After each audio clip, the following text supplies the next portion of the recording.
አንድ ሴት በትዳር ውስጥ የሚከብዳት ልጅ ወልዳ ማሳደግ አይደለም። ልጅ ወልዶ ማሳደግ በጣም ሲበዛ ከባድ ነገር ነው። ባህሪዋን ራሱ ሊለውጥ ይችላል። ብዙ ባሎች የሚስቶቻቸው ባህሪ ሲለወጥ ለምን ተለወጠ ብሎ ብዙ አያጠኑም። አጥንተውም ደግሞ ልጅ መውለድ፣ ልጅ ማሳደግ፣ የልጆች ጩኸት ራሱ የሚስትን አይምሮ። በነገራችን ላይ አንድ ነገር ልንገራችሁ፣ ባህሪያቸው የተለወጠ ሴቶች በቂ ረፍት ራሱ የማታደርጉ ከሆነ ባህሪያቸው ይለወጣል። ይሄን እርግጠኛው። በቂ ረፍት የማታደርጊ ከሆነ ቴክ ኬር የማያደርግሽ ከሆነ ትሪት የማያደርግሽ ከሆነ ፍቅር የማይሰጥሽ ከሆነ ባህሪሽ ሊለወጥ ይችላል። ባሎችም የሚስቶቻችሁ ባህሪ ድንገት ከተለወጠ ምናልባት በቂ እንቅልፍ አልተኛችም፣ በቂ ረፍት የላትም፣ በልጆቿ ጉዳይ በጣም ተጨናንቃለች፣ በአንተ ጉዳይ ረፍት አጣለችና አጉል መጨናነቅ፣ መወጣጠር፣ በቂ እንቅልፍ አለመተኛት። ልጅ እንደምታዩት ነው። ተኝቶ 6 ሰዓት ላይ ተኛው ስትሉ ልጅ ሊጮህ ይችላል። ያ ነገር በጣም ነው የሚያስደነግጠው፣ በጣም ነው የሚረብሸው። አንድ ሰው ስለ ቃሉ ይቅርታ ያንኮራፋ፣ አንድ ሰው ደግሞ እንቅልፍ አጥቶ ለሊት 4-5 ጊዜ እየተነሳ ከዛ ጤናማ ነገር አይኖራትም። በቂ እንቅልፍ አለመተኛት ብቻ ራሱ ያነጫነጫል፣ ባህሪንም ጭምር ይለውጣልና ዞሮ ዞሮ ሐሳቤ እሱ አይደለም። በተቻለ መጠን ሴት ልጅ አግብታ የሚከብዳት አግብታ ወልዳ ልጅ ማሳደግ አይደለም። በጣም የሚከብዳት የባለቤቷ ባህሪ ነው። አንድ ወንድም አግብቶ ሚስቱን ማስተዳደር አለመቻሉ አይደለም በጣም የሚከብደው የሚስቱ ባህሪ ነው። ሴትን የሚከብዳት የባለቤቷ ባህሪ ነው። ወንድን የሚከብደው የሚስቱ ባህሪ ነው። ትዳሬን እንዴት ነው ማኔጅ ማደርገው? የዛን ሰው ባህሪ እንዴት ነው መማራው? በተለይ በእድሜ ያልደረሳችሁ ሰዎች አግብቶ መውለድ አይደለም የሚከብደው የዛን ሰው ባህሪ እንዴት ነው ማኔጅ ማደርገው? ያገባውትን ባለቤቴን የራሴን ኢሞሽን ራሱ ኮንትሮል አላረኩም፣ የራሴን ልጅነትም አልጨረስኩኝም እና ሌላ ልጅ ፈጥሬ የልጄንስ ባህሪ የባለቤቴንስ ባህሪ እንዴት ነው ማኔጅ ማደርገው? በተለይ ገና ያላደጉ ህፃናትን ለጋብቻ የምትገፋፉ ሰዎች እኔ የ20 ዓመቷም ልጅ ለኔ ህፃን ናት።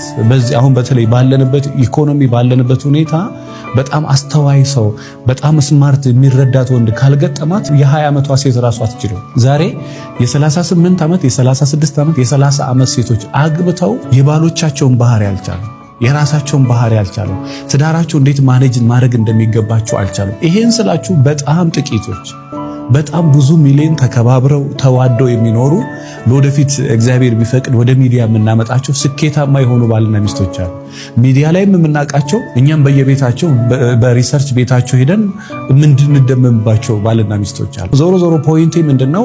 ይሄ ገና ሳይደርሱ ልጅነታቸውን ሳይጨርሱ ስለ ሰው ባህሪ ጠንቅቆ ሳያውቁ ሰዎችን ወደ ትዳር እንደው ባትገፋፉ። ምክንያቱም በጣም ሲበዛ ከባድ ነው።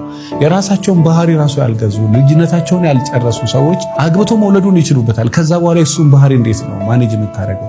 የሷን ባህሪ እንዴት ነው የሚመራው? የሱን ባህሪ እንዴት ነው የምትመራው? እና የሚከብደው አግብቶ መውለድ አይደለም። የሚከብደው ትዳሬ እንዴት ነው መማራው? ራሴን እንዴት ነው መራው? ልጆቼ እንዴት ነው ማሳደገው? ገንዘቦቼ እንዴት ነው ማኔጅ ማደርገው የሚለው ነገር ነው የሚከብደውና እንደው መኖራችሁ ካልቀረ ህይወትን ተማሩ። ማግባታችሁ ካልቀረ ትዳርን ተማሩ። ከመጽሐፍት ሊሆን ይችላል፣ ቪዲዮ በማውረድ ሊሆን ይችላል፣ አንዳንድ ፕሮግራሞችን በመከታተል ሊሆን ይችላል። ትዳር ምንድነው? የሴት ልጅ ሪስፖንሲቢሊቲ ምንድነው? የወንድ ልጅ ሪስፖንሲቢሊቲ በትዳር ውስጥ ምንድነው? ምንድነው ግዴታዬ? ምንድነው ማድረግ ያለብኝ? ምንድነው ማድረግ የሌለብኝ ብላችሁ በጣም በማስተዋል። ምክንያቱም አንዳንድ ሴቶች ኦቨር ሲሳደቡ ኦቨር የማይገባቸውን ሲያደርጉ ቤታቸውን ካበላሹ በኋላ ንቅት ይላሉ። ለካ ይሄን ማድረግ የለብኝም ነበር ይላሉ።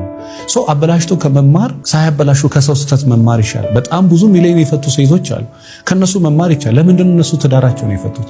ለምንድነው እሱ ሚስቱን የፈታው? እና በጣም እንትና ዋጋ የከፈሉት ለአንቺ ትምህርት መሆን ካልቻለ፣ ለአንተ ትምህርት መሆን ካልቻለ እየተማርክ አይደለም ማለት ነው። ስለዚህ በተቻለ መጠን ለማግባት የምትቸኩሉ ሰዎች ማግባትና መውለድ አይደለም በጣም ከባድ። ትዳርን እንዴት ነው መመራው የሚለው በጣም ስለ ትዳር እንደኛ እንኳን ያወሩ ሰዎች ትዳራቸው አልተሳካላቸው እንኳን ቁጭ ብሎ እንደኛ እንኳን የሚያወሩ ሰዎች እና you have to take care። በተቻላችሁ መጠን ትንሽ ለመጠንቀቅ ሞቆ። ይሄን ግላችሁ ግን ስላስፈራራችሁ አይደለም። እኔ ፈጣሪ ያግዛችሁ የተባረከ ህይወት ይኖራችሁ። ግን እናንተ ጨዋ ከሆናችሁ፣ በጣም አስተዋይ ከሆናችሁ፣ በጣም ትዕግስተኛ ከሆናችሁ አንዳንዱን እየተሸከማችሁ አንዳንዱን እያሸከማችሁ። ምክንያቱም ፐርፌክት አይደለሽም፣ አንተም ፐርፌክት አይደለም፣ ሰው ፍጹም አይደለም። በነገራችን ላይ ፍጹም ብትሆን ሚስት እኮ ከፍጹም ሴት ጋር መኖር አትችልም።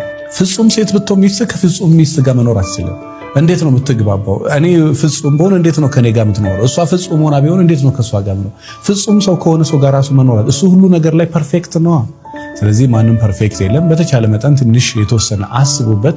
ለማግባት አትቸኩሉ።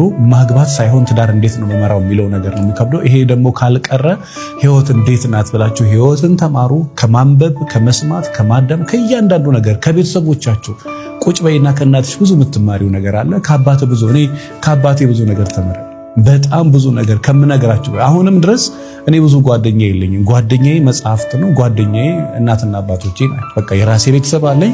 ቤተሰቦቼ ጓደኞቼ ናቸው። ከዛ ውጪ ጓደኛ የለንም ማለት አይደለም። ብዙ መማር እስቲልም ከ97 ዓመት ሽማግሌ አባቴ ብዙ መማረው ነገር አለና ጎንበስ በሉና ሳትንቋቸው ቁጭ በሉ። ብዙ ነገር ትማራላችሁ። አማካሪ ከሚመከራችሁ በላይ እነሱ የሚመክሯችሁ ይበልጣልና በደንብ አስቡበት ለማለት እወዳለሁ። አመሰግናለሁ በጣም ስነ